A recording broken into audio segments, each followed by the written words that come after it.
تبلیغ میں چل رہا ہوں 4 مہینے لگے، وہ 4 مہینے کو جنت کا سرٹیفکیٹ ہے، کوئی قرآن کی آیت ہے 4 مہینے کی، کوئی حدیث ہے؟ یہ تو بھائی مسلمان بننے کی محنت ہے۔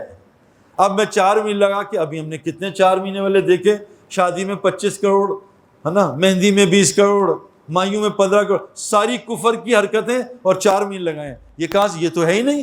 اور ہم بیچارے جو تبلیغ میں نہیں لگے وہ سمجھ رہی تبلیغ ہے۔ نہیں بھائی، یہ تبلیغ نہیں ہے، یہ آم کھا رہا ہے، داڑھی میں گھسیڑ رہا ہے، یہ ایسے نہیں کھاتے، اس کو آم کھانا نہیں آتا، اس کو گاڑی چلانی نہیں آتی۔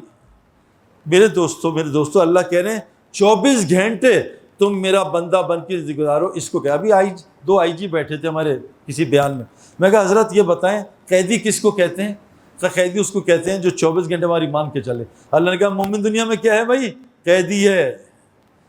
24 گھنٹے یعنی اتنا خطرناک ہے یہ مرضی کہ حضرت محمد صلی اللہ علیہ وسلم کہہ رہے ہیں اللہم لا تکلنا الی انفسنا طرفۃ عین، اے میرے اللہ مجھے ایک پلکنے جھپکنے تک اپنی مرضی کے حوالے نہ کر۔ میں کس کے حوالے ہوں آج؟ میری صبح شام، میری تبلیغ، میری زندگی کس کے حوالے ہے؟ وہ کیا ہے کہ اللہ فرماتے ہیں کہ گمراہ آدمی کا کوئی مرشد نہیں ہوتا، جس کو اللہ گمراہ کرتے ہیں اس کا کوئی مرشد نہیں پاؤ گے، او کٹی پتنگی تو چل رہا ہو۔ تو میرے دوستو بندگی آگے کیا فرمایا ہے؟ دیکھو تھوڑا سوچو میرا مقصد کیا ہے، مقصد زندگی کیا ہے؟ پنکھے کا مقصد، لائٹ کا مقصد، سانپ کا مقصد ہے۔ اگر اللہ دنیا میں سانپ نہ رکھتا تو ان کیمیکلز کی وجہ سے ہم سب مر جاتے۔ سانپ سارا زہر لے لیتا ہے نا، سانپ مقصد ہے۔ یہ خنزیر کا مقصد کیا ہے؟ گند کو صاف کرتا ہے دنیا سے۔ کیا میرے مقصد ہی نہیں پتا؟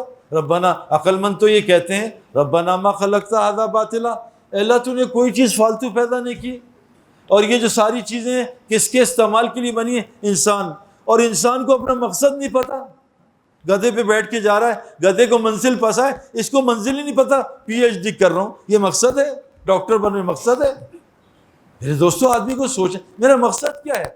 افحسبتم انما خلقناکم عبثا وانکم الینا لا ترجعون، کیا تو نے سوچا فالتو پیدا کیا گیا؟ تیرے کو مقصد نہیں؟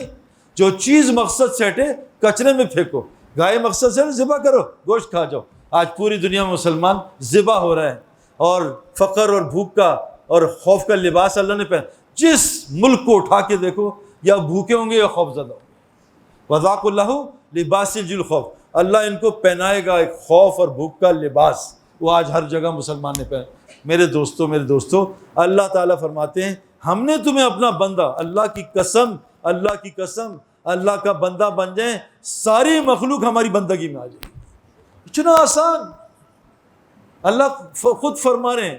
عجیب آیت کیا ہے اللہ کی، یا ایھا الذین آمنوا الیکم انفسکم، اے ایمان والو اپنے آپ کو، اپنے نفس کی فکر کرو، اس کو پہلے ٹھیک کرو۔ اگر تم یہ کر لو، آئی کیا، لا یضرکم من ضل اذا ہدیتم، اگر تم اپنے آپ کو ٹھیک کر لو اور ہدایت پہ لے آؤ، کوئی مائی کا لال تمہیں نقصان نہیں پہنچا سکے۔